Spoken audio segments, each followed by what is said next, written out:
IPL 18లో play offs race ముగిసింది. ఉత్కంఠకు తెరదించుతూ Mumbai Indians చివరి బెర్త్ను కైవసం చేసుకుంది. ఢిల్లీ క్యాపిటల్స్తో చావో రేవో అన్నట్టుగా మ్యాచ్లో ప్రతికూల పరిస్థితులు ఎదురైనా హార్దిక్ సేన తగ్గలేదు. సూర్యకుమార్ యాదవ్ అద్భుత ఇన్నింగ్స్తో జట్టుకు మెరుగైన స్కోరును అందిస్తే బౌలర్లు సమిష్టిగా విజృంభించి ఢిల్లీ కథ ముగించారు.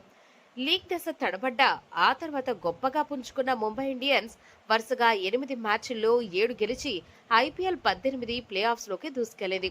చివరి బెర్త్ కోసం తనతో పాటు పోటీలో ఉన్న ఢిల్లీని ముంబై చిత్తు చేసింది. సూర్యకుమార్ యాదవ్ సూపర్ ఇన్నింగ్స్ ఆడటంతో ముంబై 5 వికెట్లకు 180 పరుగులు చేసింది. మొదటిలోనే రోహిత్ వికెట్ పడటంతో ఢిల్లీ పట్టు బిగించింది.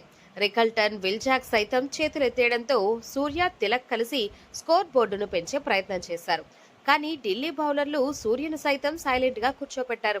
చేసేదేమీ లేక తిలక్ పెవిలియన్ చేరగా 18 ఓవర్లు ముగించేసరికి 132/5తో నిలిచింది.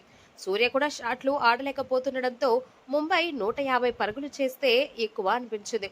కానీ ఆఖరి 2 ఓవర్లలో సూర్య, నమన్ధీర్ ఢిల్లీకి చుక్కలు చూపించారు. నమన్ధీర్ 8 బంతుల్లో 24 చెలరేగిపోవడంతో 48 పరుగులొచ్చాయి. ముఖేష్ 19వ ఓవర్లో ఏకంగా 27 పరుగులు సమర్పించుకున్నాడు. చమీరా వేసిన చివరి ఓవర్లలో 21 పరుగులు వచ్చాయి.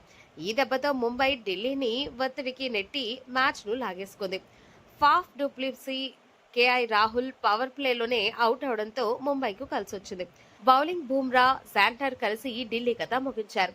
ప్రస్తుతం 4వ ప్లేస్లో ఉన్న ముంబై నెక్స్ట్ మ్యాచ్ కూడా గెలిస్తే 18 పాయింట్లతో 3-4 ప్లేస్లో సరిపెట్టుకుంటుంది.